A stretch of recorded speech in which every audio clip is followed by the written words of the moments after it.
بسم الله الرحمن الرحيم الحمد لله رب العالمين والصلاة والسلام على رسوله النبي الكريم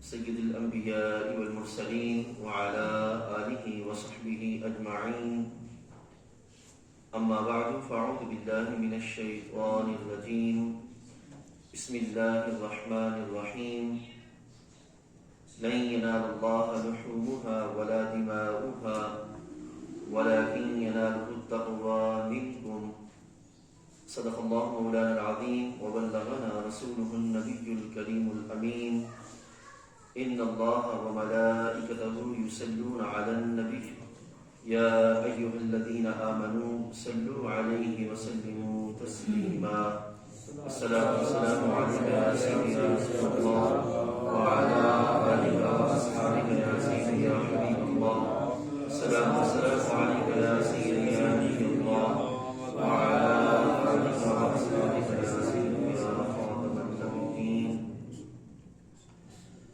اللہ رب العزت جل وعلا کا کروڑ شکر ہے کہ اس کریم نے ہم سب کو ایک بار پھر اس مبارک نشست میں شرکت کی توفیق عطا فرمائی. اللہ تعالیٰ جل وعلا ہم سب کا یہاں پہ جمع ہونا اور اس کی توفیق سے جو کلمات خیر بیان کیے جائیں، جو کلام سنا جائے، اس کو صحیح طور پر سمجھنے اور اس پر عمل کی توفیق عطا فرمائے.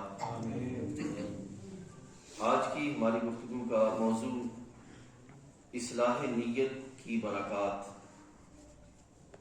اللہ تعالیٰ مجھے حقیقت بیان کرنے کی توفیق بخشے اور ہمیں سن کر سمجھ کر عمل کرنے کی توفیق عطا فرمائے. اسلام چونکہ دین فطرت ہے اور اس نے انسانی زندگی کے جتنے بھی فطری تقاضے ہیں اس کے لحاظ سے جملہ پہلوؤں کے اعتبار سے رہنمائی کا سلسلہ اپنی بارگاہ میں بندے کے لیے رکھا ہے. انسانی جو زندگی ہے وہ اعمال سے مزین ہے، یہ حرکت میں ہے، صبح سے شام، شام سے صبح. زندگی کا جو پہیہ ہے اسی طرح رواں دواں ہے. حرکت کے اس عمل کے اندر اس نے جو عمل کرنا ہے، کوئی بھی عمل ہے، چھوٹے سے چھوٹا ہو یا بڑے سے بڑا ہو، اس عمل کی بنیاد ایک سوچ ہوتی ہے. انسان جب بھی کوئی عمل کرتا ہے تو اس کے پیچھے ایک سوچ ہوتی ہے جس کی بنیاد پر انسان عمل کی طرف بڑھتا ہے. جب بھی انسان کوئی بھی کسی بھی معاملے کے بارے میں سوچتا ہے تو سوچنے کے بعد، غور و خوض کے بعد اس کے دل میں کسی بھی عمل کے لحاظ سے ایک ارادہ بنتا ہے. ٹھیک ہے، وہ جو ارادہ ہے اسی ارادے کو نیت کہا جاتا ہے. جو انسان کے دل میں ارادہ بنتا ہے اسی ارادے کو نیت کہا جاتا ہے. اسی نیت کی پاکیزگی، اسی کی درستگی اور اسی کی اصلاح کا شریعت مطالعہ نے باقاعدہ اہتمام فرمایا ہے.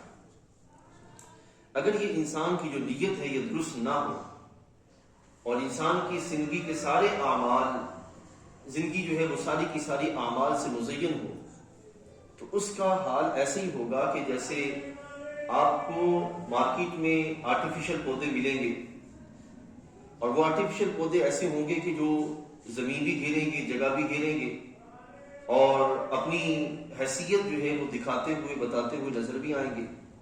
لیکن اگر آپ ان میں غور کریں تو آپ کو محسوس ہوگا کہ اس میں نہ تو کوئی خوشبو ہے اور نہ ہی یہ ایسے پودے ہیں کہ ان سے آگے کوئی پودے کی صورت بن سکتی ہے. تو انسانی جو زندگی ہے وہ اگر نیت کی درستگی پر مبنی نہ ہو تو نتیجہ یہ نکلتا ہے کہ اس کے سارے اعمال وہ زیرو ہو جاتے ہیں، ان کی کوئی حیثیت نہیں رہتی.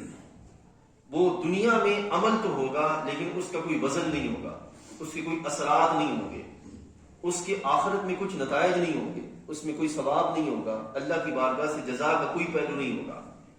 لیکن اگر نیت درست ہو، نیت میں جو شریعت مطالعہ نے راہیں بتائی ہیں وہ راہیں موجود ہوں، تو اس کا پھر فائدہ یہ ہوتا ہے کہ عمل اگر تھوڑا بھی ہو اللہ تھوڑے عمل میں وہ وسعتیں اور برکتیں عطا فرماتا ہے کہ نیت کے بغیر بڑے بڑے عمل بھی اس مقام تک نہیں پہنچ سکتے. تو یہ ہے نیت کے لحاظ سے معاملہ کہ اب دیکھیں ایک ہے انسان کا عمل کہ اس نے پوری مشقت کر کے کوئی عمل کرنا ہے، اور ایک ہے اس کی بنیاد جو کہ نیت ہے. تو شریعت مطالعہ کہتی ہے کہ اعمال کی بھی حیت ہے اور نیت کی لحاظ سے بھی درستگی. یہ دونوں چیزیں درست ہوں گی تو پھر فائدہ کیا ہوگا؟ بندے کا اللہ کی بارگاہ میں وزن بنے گا اور دنیا میں اس کے اعمال کے اثرات مرتب ہوں گے. اب قرآن مجید فرقان حمید سے میں نے جو آیت کریمہ تلاوت کی ہے، اس کو عموماً قربانی کا جب موقع آتا ہے تو اس وقت پڑھا جاتا ہے، لیکن یہ صرف قربانی کے لحاظ سے نہیں، زندگی کے ہر عمل کے اعتبار سے ہے.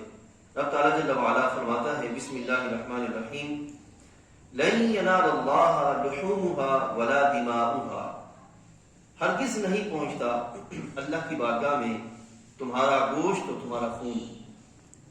یعنی کہ جو ظاہری گوشت پوست ہے یہ اللہ کی بارگاہ میں نہیں پہنچتا. قربانی جو ہے ایک بہت بڑا مبارک عمل ہے، اور اس عمل کی لحاظ سے بھی بیان کیا جا رہا ہے کہ اگر کوئی بندہ اتنی محنت اور مشقت کر کے خون پسینے کی کمائی کو صرف کر کے جانور لاتا ہے، لیکن اس کی نیت وہ ہے اس میں اخلاص نہیں ہے، اس میں ریاکاری ہے، اس کا نتیجہ یہ نکلے گا کہ اس کا لایا ہوا سارا پیسہ اور کی گئی ساری مشقت وہ ساری ضائع چلی جائے گی، اس کا کوئی فائدہ نہیں ہوگا.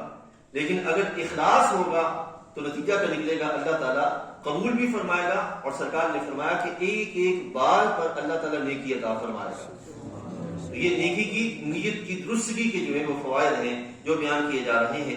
تو یہاں پہ بھی رب تعالیٰ فرماتے ہیں کہ وہ جو کیفیت ہے کہ نیت درست ہو، اس سے کیا مراد ہے؟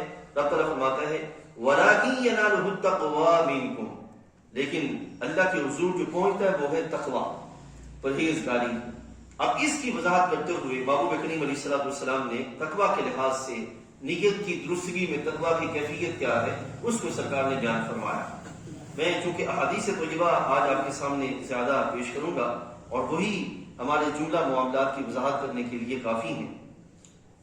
سیدنا عمر رضی اللہ عنہ بیان کرتے ہیں کہ سرکار دو عالم صلی اللہ علیہ وسلم نے ارشاد فرمایا انما الاعمال بالنیات، کہ اعمال کا دار و مدار نیتوں پر ہے. یعنی کہ انسان نے اعمال کا جو ایک سلسلہ قائم کرنا ہے اس کی بیس اس کی نیت ہے. جیسی نیت ہوگی ویسا اس کا عمل ہوگا، اس عمل کے ویسے اثرات ہوں گے، ویسے فوائد ہوں گے. اور پھر اس کے لحاظ سے نبی علیہ السلام نے ارشاد فرما دیا اس کو بھی واضح کرتے ہوئے وَإِنَّمَا لِكُلِّ امْرِئٍ مَّا نَوَىٰ، ہر شخص کو وہی کچھ ملے گا جس کی وہ نیت کرے گا. اب دیکھیے مثال کے طور پر ہم میں سے کوئی بندہ گھر سے اٹھا، سردیوں کا موسم ہے، اس نے چاہا کہ میں وضو کروں، لیکن وضو میں نیت عبادت نہیں ہے، محض منہ دھونا ہے. نیت عبادت نہیں ہے، نیت عبادت شرط ہے. اب نیت عبادت نہیں ہے، اس نے منہ دھو لیا تو اس کو کوئی ثواب نہیں ہوگا. اسی طریقے سے اگر کوئی بندہ گھر سے چلتا ہے مسجد کی طرف آتا ہے لیکن اس کی کوئی نیت نہیں ہے، کیونکہ نیت شرط ہے، نیت بھی نہیں ہے، تو اس کو گھر سے چل کر مسجد کی طرف آنا اس کو کوئی ثواب نہیں دے گا.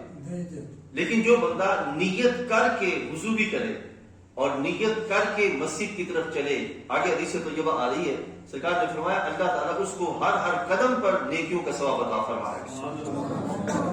اب دیکھیں نیت کے فوائد ہیں، نیت کی برکات ہیں کہ جس نے نیت کر کے وضو کیا، ہاتھ منہ دھویا، اللہ تعالیٰ اس کے ہاتھ منہ دھونے کے لحاظ سے اس کو اس کے دنیاوی فوائد بھی ہوں گے اور اخروی فوائد بھی ہوں گے. لیکن جو نیت کے بغیر کرے گا اس کا ہاتھ منہ تو دھل جائے گا لیکن اس کے کوئی اس کو فوائد مرتب نہیں ہوں گے. نعرہ تکبیر، نعرہ رسالت، یا رسول اللہ.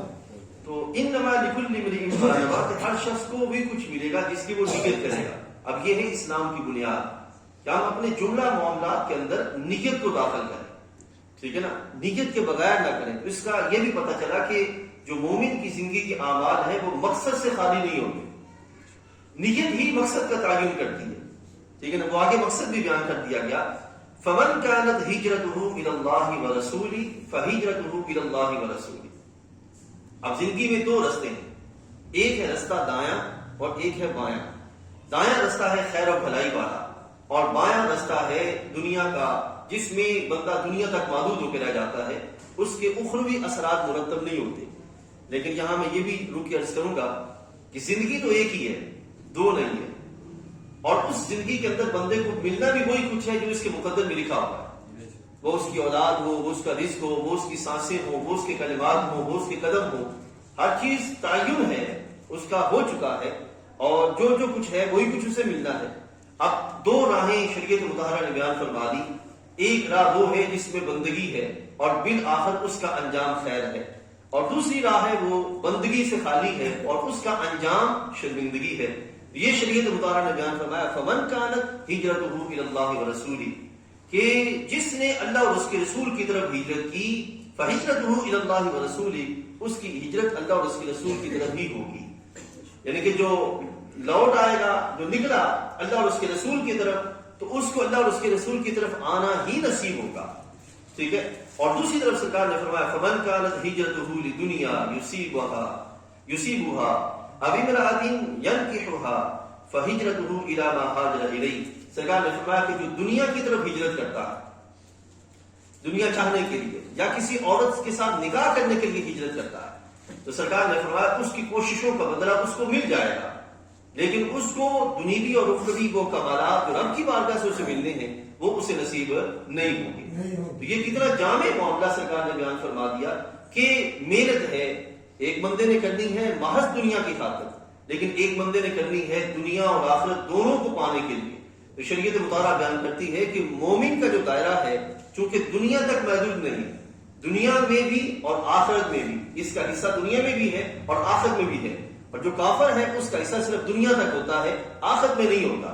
تو یہ مومن کو بیان کیا جا رہا ہے کہ چونکہ یہ انسان کی یہ خاصیت ہے کہ وہ حریص ہوتا ہے اور وہ اس بات کی چاہت رکھتا ہے کہ مجھے فائدہ زیادہ ملے، تو شریعت مطہرہ نے اس کو فائدے کا رستہ بیان کیا کہ وہ فائدہ جو دنیا میں بھی ہوگا اور آخرت میں بھی ہوگا، وہ فائدہ وہ ہے جس کی بنیاد یہ ہوگی کہ میں اللہ اور اس کے رسول کے لیے عمل کر رہا ہوں، یعنی کہ اللہ تعالیٰ کی رضا چاہنے کے لیے اس کے رسول علیہ الصلوۃ والسلام کی سنت مطہرہ پہ عمل کرنا۔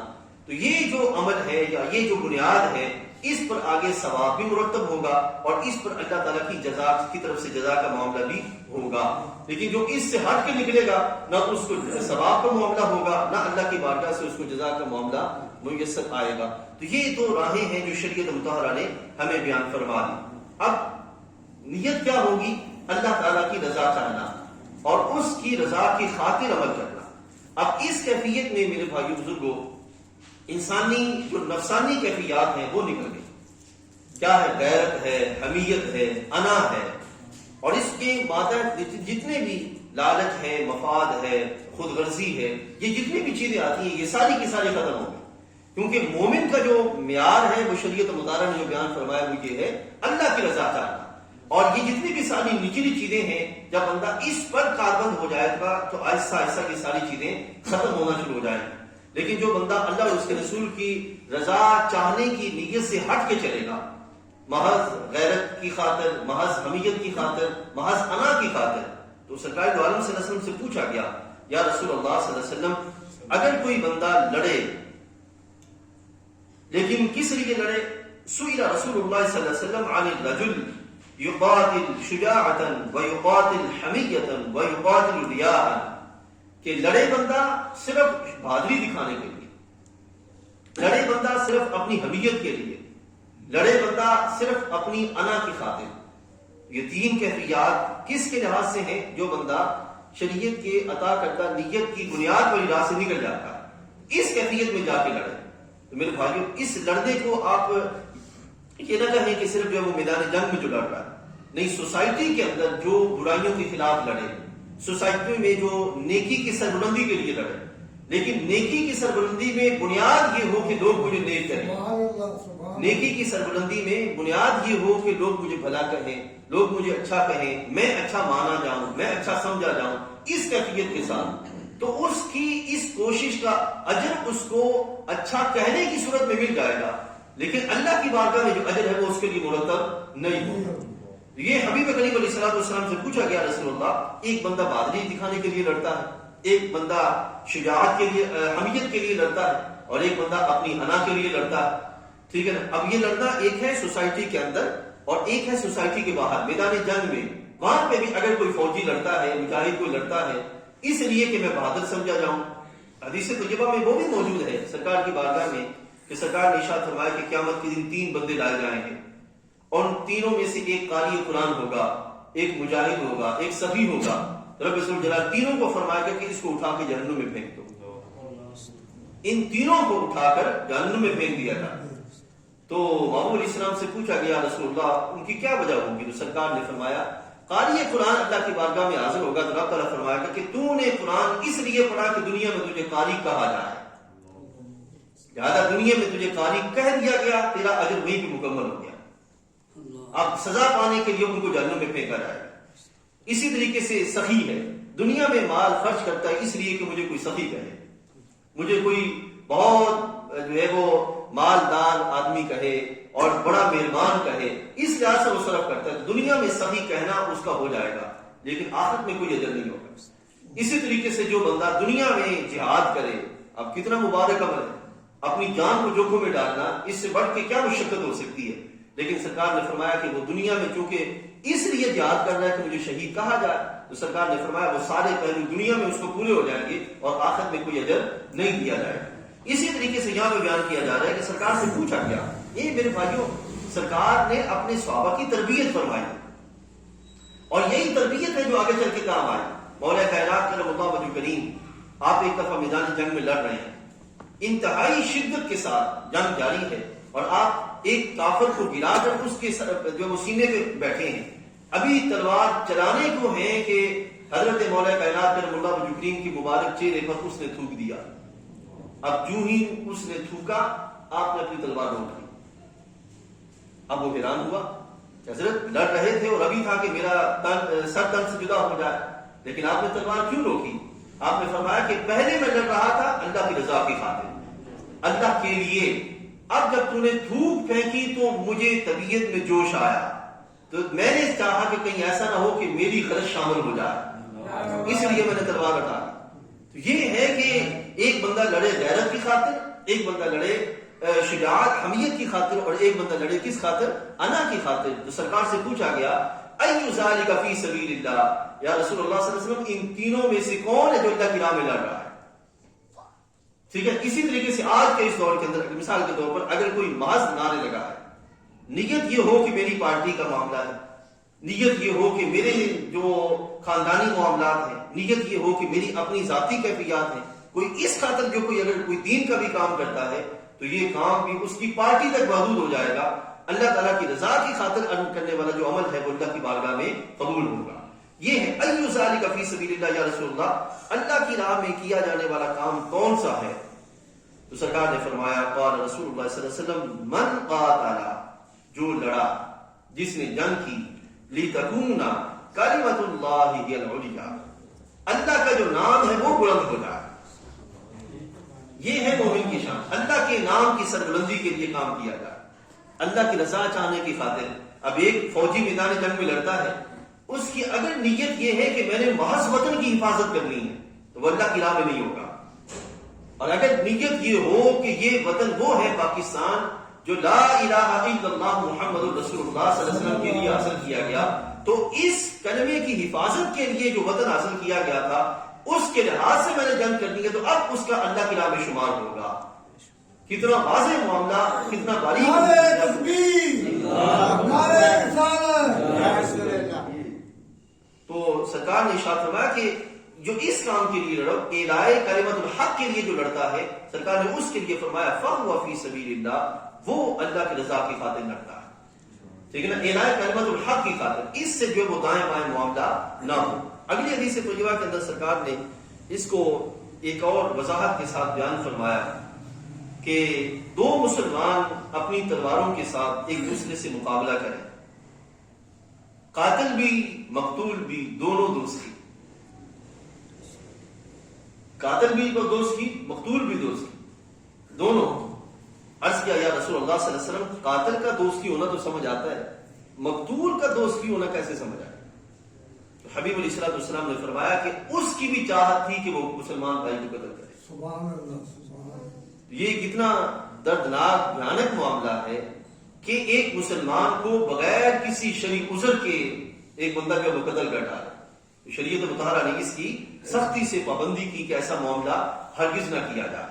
ٹھیک ہے نا, یعنی کہ اپنی نیت کو شریعت مطہرہ کے دائرے میں باقی رکھا جائے, شریعت سے باہر نہ نکالا جائے. جو شرع نے بنیادیں دی ہیں اس پہ قائم رہنے کا اہتمام کیا جائے. اسی طرح یہ ایک حدیث طیبہ بڑی طویل ہے, میں اسی کو آپ کے سامنے رکھتا ہوں, اور وہ بڑی جامع حدیث طیبہ ہے. اب یہاں تک ہم نے دو چیزیں پڑھی. ایک ہے نیت کی اصلاح, کہ نیت پہلے تھی ریاکاری, پہلے تھی انا, پہلے تھی محض دکھلاوا, پہلے تھی اپنی حمیت اور غیرت. اس نیت پہ نہیں رہنا. یہ نیت جو ہے یہ بندے کی تباہی کا سبب ہے. نیت کیا ہے؟ اللہ تعالیٰ کے نام کی سربلندی, اس کی رضا چاہنا, یہ نیت ہے. اس بنیاد پہ جو ہے وہ کام کرنے کا اہتمام کرنا. مومن کی ساری زندگی اسی پر جو ہے وہ گامزن ہوتی ہے اور اسی پر چلتی آگے بڑھتی نظر آتی ہے. اس چیز کو ہم نے جو ہے وہ کوشش کرنی ہے, تھامنا ہے.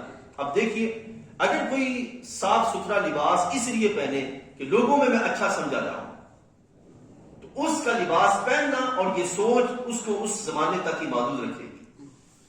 اگر کوئی اپنا عالیشان گھر بنائے اور کہے کہ لوگوں کے درمیان میں مانا جاؤں, اس کی حیثیت وہیں تک محدود ہوگی. اسی طرح جملہ معاملات, کہ جو بندہ صرف اپنی سوچ دنیا تک رکھے, یہاں تک کہ اگر کوئی عبادت گزار بھی ہے اور اس کی نیت یہ ہے کہ لوگوں کے درمیان میں اچھا سمجھا جاؤں, تو اس کی نیت وہیں تک محدود ہوگی, اس سے آگے اس کا کوئی معاملہ نہیں ہوگا. لیکن جس کا یہ ہو, یہاں تک کہ علماء صوفیاء نے یہاں تک لکھا کہ بندہ نیکی کرے اور نیکی کو ایسے چھپائے جیسے برائی چھپاتا ہے. نیکی کر کے نیکی کو چھپایا جائے کہ کہیں ایسا نہ ہو کہ ریاکاری کا سلسلہ پیدا ہو جائے, دکھلاوے کی کیفیت بن جائے. اس کیفیت سے ہم نے اپنے آپ کو محفوظ رکھنا ہے. اب دو چیزیں ہو گئی, ایک ہے نیت کی اصلاح اور دوسرا ہے اس پہ کیے جانے والے اعمال. تو یہ دونوں چیزیں ہم نے آپ کے سامنے اختصار کے ساتھ رکھی. اب تیسرا مرحلہ ہے کہ جو بندہ اصلاح کر کے نیت کی, اس کے بعد عمل صالح کی طرف گامزن ہو جاتا ہے اور اسی پر استقامت اختیار کرتا ہے. اس کے فوائد یہ ہوتے ہیں کہ آج وہ مشقتوں کو برداشت کر رہا ہے, کل جب اس کی زندگی میں کسی مقام پر اندھیرا آ جائے گا, تکلیف آ جائے گی, پریشانی آ جائے گی, دکھ آ جائے گا, تو اللہ تعالیٰ پچھلی زندگی کے اخلاص کی برکت سے اس کے آنے والے دور میں سویرا عطا فرما دے گا, اجالا عطا فرمائے گا. اس کی میں ایک حدیث میں مثال پیش کرتا ہوں. محبوب علیہ السلام نے ارشاد فرمایا, ایک بندہ صبح فجر کے وقت اٹھتا ہے اور اندھیرے میں چل کر مسجد کی طرف جاتا ہے. اب یہ اس دور میں مسجد کی طرف جانا صبح سویرے یہ مشکل ہوتا جا رہا ہے, تھوڑا اس کی طرف جو توجہ کرنے کی کوشش کی جائے. تو سرکار نے فرمایا کہ وہ اندھیرے میں اٹھتا ہے اور اندھیرے میں ستاروں کی سائے میں وہ اٹھ کر جو مسجد کی طرف جاتا ہے. سرکار نے فرمایا کہ آج اس کا جو اندھیرے میں چلنا ہے, قیامت کے دن اللہ تعالیٰ اس کو نور عطا فرمائے گا, جس کی روشنی میں وہ چلے گا, پل صراط پار کرے گا, جنت میں چلا جائے گا. یہ برکات ہیں کہ آج جو مشقت ہم نے برداشت کرنی ہے, یہ مشقت آج کے دور تک محدود ہے اور تھوڑی ہے, اور اس مشقت کے بدلے جو برکات ہیں وہ بہت زیادہ ہے.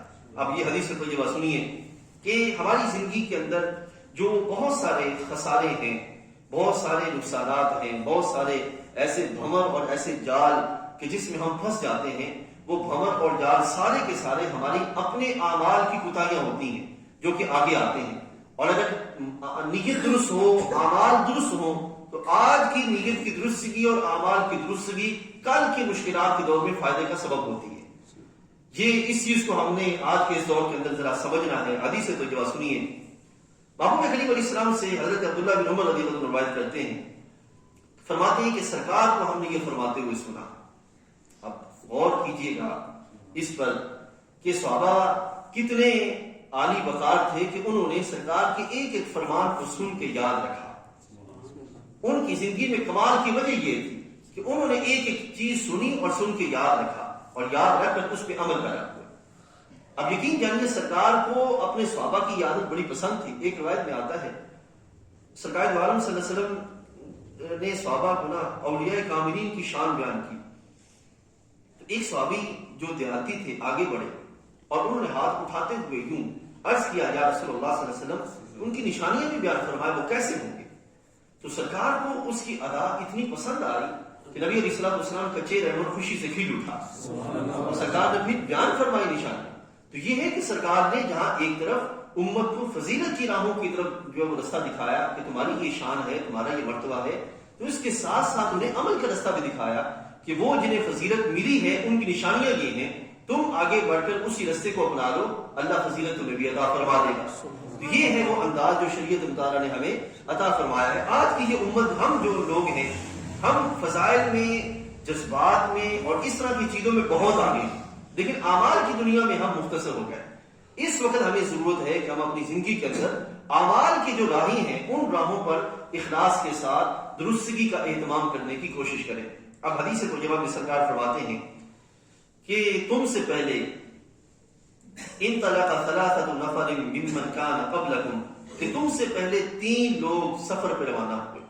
اب یہ سرکار کی یہ شان تھی کہ سرکار روایات کو، حقائق کو اور واقعات کو بیان فرماتے، جو پہلے امتوں میں ہو گزرے ان کو بیان کرتے۔ اور انسان کی یہ ایک خاصیت ہے کہ وہ جب اپنے جیسے معاملات میں ہوتے ہوئے دیکھتا ہے تو اس کے اندر بھی کیفیت پیدا ہوتی ہے اور وہ بھی ان چیزوں کی طرف بڑھنے کا اہتمام کرتا ہے۔ تو سرکار فرماتے ہیں کہ 3 لوگ سفر پہ روانہ ہوئے، رات گزارنے کے لیے ایک غار میں داخل ہوئے کہ پہاڑ سے ایک چٹان گری اور غار کا منہ بند ہو گیا۔ پہاڑ سے چٹان گری اور غار کا منہ بند ہو گیا۔ اب کسی کے ذہن میں خیال آئے گا کہ پہاڑ سے اگر چٹان گری اور غار کا منہ بند ہو جائے تو ہم تو اس دور میں نہیں رہتے، ہمارا دور تو اس وقت سڑکوں کا دور ہے، ہمارا دور تو گاڑیوں کا دور ہے۔ تو میرے بھائیوں ذرا سوچیے گا، کوئی شک نہیں ہے کہ ہم گاڑیوں کے دور میں رہتے ہیں۔ ایسا بھی تو ہو سکتا ہے کہ کوئی ایسا مقام ہو جہاں پہ گاڑی ہماری پیٹرول ختم ہو جائے یا گاڑی خراب ہو جائے یا موبائل فون کرنا چاہیں سگنل آف ہو جائے یا اپنی طبیعت خراب ہو جائے، کیونکہ زندگی بہرحال ایک لمیٹیشن ہے، ایک اس کے اندر حد ہے، تو کہاں تک آگے معاملہ چلے گا؟ تو وہاں پہ آخر ہمیں کس کی ضرورت پیش آئے؟ کون ہے جو وہاں پہ جو ہے ہمارا سلسلہ قائم کرے گا؟ اور دوسری طرف یہ پہلو بھی یاد رکھیے گا، اس وقت انسانی زندگی کے اندر ایک اور فلسفہ بھی ہے۔ اگر بالفرض کسی مقام پر تمہارے پاس کچھ نہیں ہے تو تم کوشش کر کے کچھ پیدا کرنے کا اہتمام کرو، یعنی کہ صلاحیتوں کو بروئے کار لاؤ اور پھر جو ہے وہاں پہ یہ کام کرنے کا اہتمام کرو۔ میرے بھائیوں کوئی شک نہیں ہے کہ انسان کے پاس صلاحیتیں ہیں، انسان عمل کر کے ان صلاحیتوں کا اہتمام کرے، لیکن اگر وہاں پر جہاں اس کو یہ چیز میسر کیفیت پیدا ہو گئی، پیٹرول ختم ہو گیا، گاڑی خراب ہو گئی یا طبیعت ساتھ دینا چھوڑ گئی، تو وہاں پر وہ کس کی طرف توجہ کرے گا؟ یہ جو سوچ ہے وہ کس کی طرف توجہ کرے گا؟ اب اگر کوئی کافر ہے، غیر مسلم ہے، مثال کے طور پر، اس کے تو دروازے بند ہیں، وہ تو چونکہ عمل پر اور اپنی عقل پر اڑا ہوا ہے، تو اس سے باہر میں نے نکلنا نہیں ہے۔ توجہ کس کی طرف کرے گا کہ کون ہے جو اس کے لیے اسباب کی راہیں عطا کرے، اسباب پیدا کرے؟ کون ہے؟ وہ کوئی بھی نہیں ہے اس کے لیے، جو اس نے چونکہ خود انکار کا رستہ اپنا کر رستہ بند کیا ہوا ہے۔ لیکن مومن کے لیے راہ موجود ہے، اور وہ کیا ہے کہ وہ اللہ کی بارگاہ کی طرف متوجہ ہو جائے، مایوسی کا رستہ نہ پکڑے، اللہ کی بارگاہ کی طرف متوجہ ہو جائے۔ تو محبوب کریم علیہ السلام نے فرمایا کہ انہوں نے آپس میں اس چٹان سے نجات کی صورت یہی کی کہ ہم سب اللہ تعالیٰ سے اپنے نیک اعمال کا واسطہ دے کر دعا کرتے ہیں، نیک اعمال کا واسطہ دے کر، ٹھیک ہے؟ تو یہاں سے پتا چلا کہ زندگی کے اندر کوشش کی جائے کہ اپنی راہوں کو نیک اعمال سے مزین کیا جائے، کہ یہی نیک اعمال پھر آگے چلتے ہوئے بندے کی زندگی میں خیر کے رستے کھولتے ہیں۔ اور اگر بندہ نیک اعمال کرے ہی نہ، اپنے راہوں کو بند رکھے، اپنے آپ کو اس طرف لائے ہی نہ، تو نتیجہ کیا نکلے گا؟ اس کے پچھلے رستے بھی بند ہوں گے اور آگے بھی مسائل کا سلسلہ اس کے لیے کھلا نظر آئے گا۔ اب محبوب کریم علیہ السلام نے ارشاد فرمایا، ان میں سے ایک شخص نے کہا، اے اللہ، میرے والدین بہت ضعیف تھے، میں ان کو دودھ پلانے سے پہلے اپنے بچوں اور خادموں کو دودھ نہیں پلاتا تھا۔ اب یہ حسن آداب ہے، حسن سلوک ہے، اور کس کے لیے؟ سب سے پہلے والدین کے لیے۔ سب سے پہلے سرکار سے بھی پوچھا گیا نا، یا رسول اللہ میرے حسن سلوک کا سب سے پہلے مستحق کون ہے؟ تو سرکار نے فرمایا تمہارے والدین، اور والدین میں سے بھی پہلے تمہاری ماں۔ اب یہاں پہ فرمایا گیا کہ کون ہے اپنے بچوں اور خادموں کو دودھ نہیں پلاتا تھا، ایک دن درختوں کی تلاش میں دور نکل گیا، جب لوٹا تو وہ سو چکے تھے، میں نے ان کو جگانا بھی پسند نہ سمجھا۔ یہ ادب ہے کہ وہ آرام کر رہے ہیں تو ان کو سونے دیا جائے، وہ آرام کرنے دیا جائے۔ ان سے پہلے اپنے اہل و عیال کو پلانا بھی پسند نہ سمجھا، دونوں پہلے، ایک ہے تو ان کو اٹھانا پسند نہ کیا کہ ان کی طبیعت جو ہے وہ خراب نہ ہو جائے، اور اپنے اہل و عیال کو ان سے پہلے جو روٹین میری بنی ہوئی تھی میں نے اس روٹین کو توڑنا بھی جو ہے وہ نہ چاہا، توڑنا بھی پسند نہ کیا۔ میں رکا رہا، پیالہ میرے ہاتھ میں تھا، ان کے جاگنے کا انتظار کرتا رہا یہاں تک کہ صبح ہو گئی، ساری رات گزر گئی، صبح ہو گئی۔ اب سوچیں ایک لمحے کے لیے، یہ مشقت ہے، یعنی کہ وہ جو ساری زندگی تمہیں کھلاتے پلاتے رہے، اب ان کی ذوق کا وقت آیا تو تم پہ ذمہ داری ہے کہ تم انہیں کھلاؤ پلاؤ، تم ان کے لیے کوشش کر کے ان کے لیے اہتمام کرو۔ یہ وہ کیفیت، کہتے ہیں کہ بچے میرے پاؤں سے چمٹ کر بھوک کی وجہ سے چلاتے رہے، میرے والدین جاگے، میں نے ان کو دودھ پلایا۔ اب یہ ہے عمل صالح۔ اب عمل صالح کیونکہ اول خیش بعد درویش، عمل صالح کا آغاز پہلے گھر سے کیا جائے، پھر بعد میں اہتمام کیا جائے۔ یہ نہ ہو کہ گھر میں والدہ صاحبہ دوائی کے لیے جو ہے وہ چلاتی رہیں اور بندہ جا کر باہر ہزاروں پہ خیرات کرتا پھرے، نہیں، وہ خیرات اس کی کسی کھاتے میں نہیں ہوگی۔ اول خیرات وہی ہے جو گھر میں جو ہے وہ اللہ کی بارگاہ میں پیش کی جائے گی۔ اچھا، اب وہ بندہ عرض کرتا ہے کہ اے اللہ، اگر میں نے یہ تیری رضا کی خاطر عمل کیا ہے تو اس چٹان سے ہمیں نجات عطا فرما۔ ایسے ہی ہوا، چٹان سرک گئی، جدا ہو گئی، الگ ہو گئی، چٹان سرک گئی۔ اب یہاں میں یہ بات بھی آپ کے سامنے رکھتا چلو میرے بھائیوں، بندے کا کام ہے کوشش کرنا، اپنی طرف سے بھرپور کوشش کر کے اللہ کی بارگاہ میں اپنے عمل اور اپنی نیت کو پیش کرنا، باقی اس عمل کو قبول کرنا اور اس کوشش میں بندے کو اور زیادہ جلا بخشنا، یہ رب تعالیٰ کا کام۔ ٹھیک، اب اگلی حدیث طیبہ کا حصہ، بابو علیہ السلام نے فرمایا کہ دوسرا کہنے لگا، اے اللہ، میری ایک چچا زاد تھی، مجھے تمام لوگوں سے زیادہ محبوب تھی۔ اب ایک دوسری روایت میں ہے کہ میں اس سے اتنی ہی محبت کرتا تھا جتنی مرد ایک عورت سے محبت کرتا ہے۔ ٹھیک ہے، میں نے اس سے اپنی خواہش کی تکمیل کا ارادہ کیا لیکن اس نے انکار کر دیا، یہاں تک کہ ایک سال وہ قحط سالی کا شکار ہو گئی تو میرے پاس آئی۔ زندگی میں اپس ڈاؤن آتے رہتے ہیں، اونچ نیچ زندگی کے معاملات ہیں، آتے رہتے ہیں، کہنے لگے وہ میرے پاس آئے۔ میرے بھائیوں، ایک ہے کہ بندے کو کسی سے ضرورت ہو، دوسرا ہے کہ عورت مرد کو دعوت دے۔ شریعت مطالعہ نے یہاں پہ بھی بیان فرمایا، عورت مرد کو دعوت دے۔ پہلے کسی دور کے اندر یہ دعوت کے سلسلے ایسے ہوتے تھے کہ دور دراز کہیں سلسلے ہوتے تھے اور جس کی جو ہے وہ عقل اور طبیعت میں فساد ہوتا وہ جہاں کے جا کے فساد کو پورا کر لیتا۔ لیکن آج کا یہ جو دور ہے، اس دور کے اندر یہ دعوت ہمارے ہاتھ میں آ گئی، موبائل کی صورت۔ اس سے بچنا، اس سے رکنا، اس سے پرہیز کرنا یہ ازحد ضروری ہے۔ کیوں؟ مومن کی جو قوت ہے وہ اللہ کے ساتھ مضبوط تعلق اور روحانی قوت کو بڑھانا ہے۔ اگر بندہ گناہوں کی وادی میں رہے گا تو کبھی بھی وہ اللہ کی بارگاہ سے تعلق اپنا مضبوط نہیں کر سکتا۔ نفس پرست ہے، خواہش پرستی ہے، مفاد پرستی ہے، بے حیائی ہے، اس سے اپنے آپ کو روکنا ہے۔ خاص طور پر یہ آج کے نوجوانوں کے لیے پیغام۔ اب اس وقت فرماتے ہیں کہ سرکار نے فرمایا کہ وہ میرے پاس آئی تو میں نے اسے اس شرط پر کہ 120 دینار دیے کہ وہ مجھے اپنی خواہش کی تکمیل کی اجازت دے گی، یہاں تک کہ میں اس پہ قادر ہوا۔ ایک روایت میں ہے کہ میں اس کے پاؤں کے درمیان بیٹھا، پاؤں کے درمیان بیٹھا۔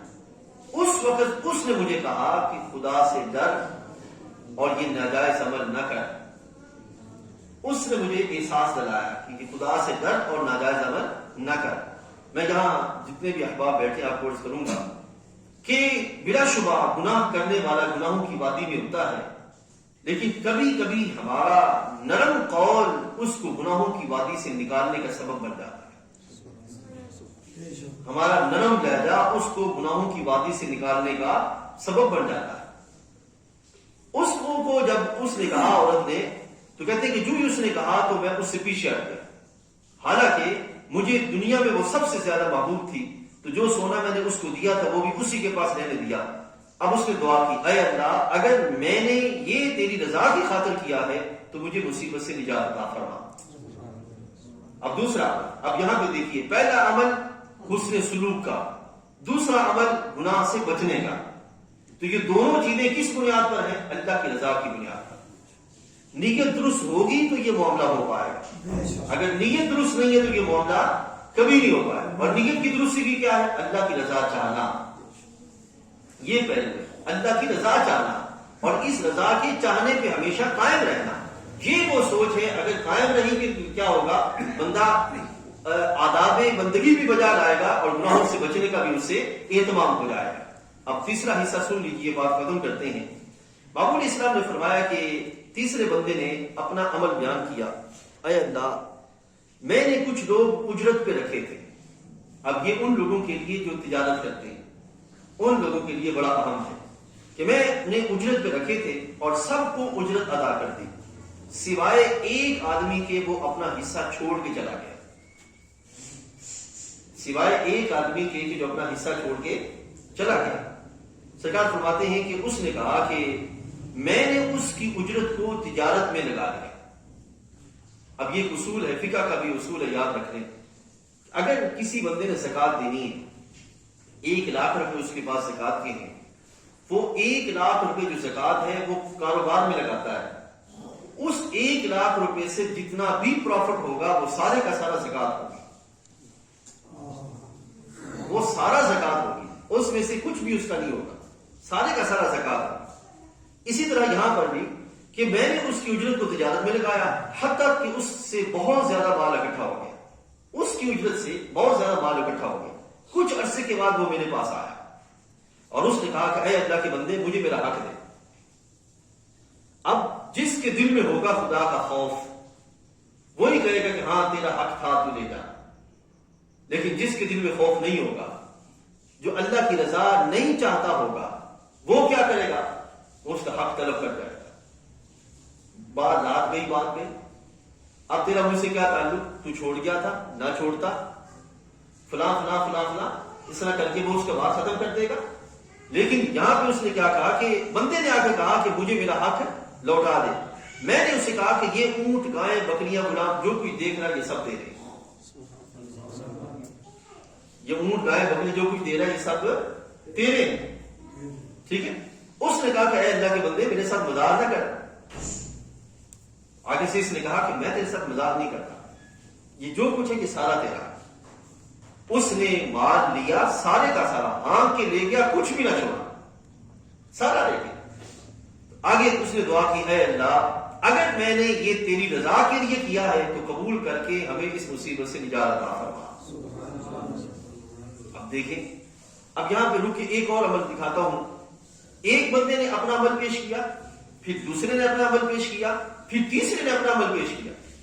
اسی طرح میرے بھائیوں، جب بندہ اجتماعیت میں آتا ہے نا، ایک کی قوت، پھر دوسرے کی قوت، پھر تیسرے کی قوت مل کر بڑی قوت بن جاتی ہے، سمجھا ہے؟ اسی طرح 4 لوگ جب بیٹھتے ہیں تو 4 لوگوں میں سے ایک کی دعا، پھر دوسرے کی دعا، پھر تیسرے کی دعا۔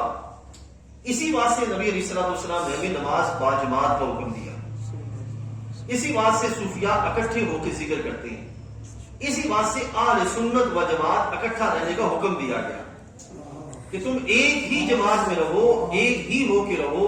اس کا فائدہ کیا ہوگا کہ کسی نہ کسی کی آڑ میں تمہیں بھی اللہ تعالیٰ معاف فرما دے گا، قوت بڑھ جائے گی، ہمت بڑھ جائے گی، طاقت بڑھ جائے گی، اللہ تعالیٰ عزت عطا فرما دے گا۔ تو یہ تینوں چیزیں سرکار نے فرمائی، تو پھر نتیجہ کیا نکلا؟ چٹان ہٹ گئی اور وہ نکل کر اپنے رستے پہ روانہ ہو گئی۔ یہ میرے بھائیوں کتنی برکات ہیں، کتنے فوائد ہیں اس بندے کے لیے کہ جو بندہ اپنی نیت کو صالح کرتا ہے۔ اور اس کو مختصر کرتے ہیں کہ نیت کے صالح کرنے سے مراد کیا ہے کہ دل میں اللہ تعالیٰ کی رضا چاہنے کا ہمیشہ اہتمام کیا جائے۔ نمبر 2، اپنے اعمال میں ہمیشہ اللہ تعالیٰ کی رضا چاہنے کا سلسلہ رکھا جائے۔ جب ہم اس نیت کے ساتھ آگے بڑھیں گے تو پھر نتیجہ یہ نکلے گا کہ خود بخود یہ جو ہماری پورے پاکستان کے اندر آپ دیکھ رہے ہیں کتنے مصائب آ گئے، کتنی مصیبتیں آ گئی، کتنی تکالیف آ گئی، اور پھر ہم سب کہتے ہیں کہ یار مصیبت دور ہو جائے، تکالیف دور ہو جائیں، لیکن ہمارے اعمال ایسے ہیں کہ وہ مصائب بڑھتے جا رہے ہیں، وہ کم ہونے کا نام نہیں لے رہے۔ تو اس کی کمی کی بنیادی کون سی صورت ہے جس سے وہ کمی ہو سکتی ہے؟ وہ یہی ہے کہ ہم میں سے ہر ایک اپنی جگہ پر توبہ کا اجتماعی طور پر اہتمام کرے، وہ نچلے درجے پر ہو یا اوپر والے درجے پر، اور اخلاص کے ساتھ عمل صالح کا اہتمام کیا جائے، پھر رب ذوالجلال جل وعلا ہمیں جو ہے وہ اس بھنور سے نجات عطا فرمائے گا۔ وگرنہ آپ دیکھ رہے ہیں کہ رزق بڑھ رہا ہے لوگوں کے پاس، لیکن بھنور بڑھ رہے ہیں، اس کے ساتھ ساتھ اولاد کے لحاظ سے مسائل بڑھ رہے ہیں، ٹھیک ہے نا، معاملات کے اعتبار سے کیسز بڑھتے جا رہے ہیں۔ جو بندہ جتنا زیادہ کاروبار میں ہے اتنا زیادہ وہ پھنسا ہوا ہے اور اتنے زیادہ مسائل اس پر ہیں۔ اس کی وجہ یہ ہے کہ اس کی نیتوں میں کئی خرابی ہے، یا اعمال میں کوئی ایسی نہ ایسی کرپشن موجود ہے جو کرپشن اس کو خیر کی طرف یا اس کے معاملات میں درستگی کا معاملہ نہیں آنے دیتی۔ تو اس واسطے میرے بھائیوں، یہ آج کا جو پہلو ہم نے رکھا کہ جو نیت ہے اس کی بھی اصلاح کا اہتمام کیا جائے، اور پھر اس لحاظ سے آگے ہمیشہ اس پہ استقامت، دوام، جو مداومت جو ہے وہ اس کو اختیار کرنے کا اہتمام کیا جائے۔ اس کا فائدہ یہ ہوگا کہ آج کا جو بویا ہوگا وہ بندہ کل کاٹے گا، آج کی جو محنت ہوگی وہ کل اس کو فائدہ دے گی، آج کی جو مشقت ہے وہ کل کے لیے بندے کے لیے اجالوں کا، سویروں کا اہتمام کرے گی۔ یہ میرے بھائیوں آج کا موضوع تھا۔ اللہ تعالیٰ جل وعلا ہمیں سمجھ و عمل کی توفیق عطا فرمائے۔ اس کے ساتھ میں دو باتیں اور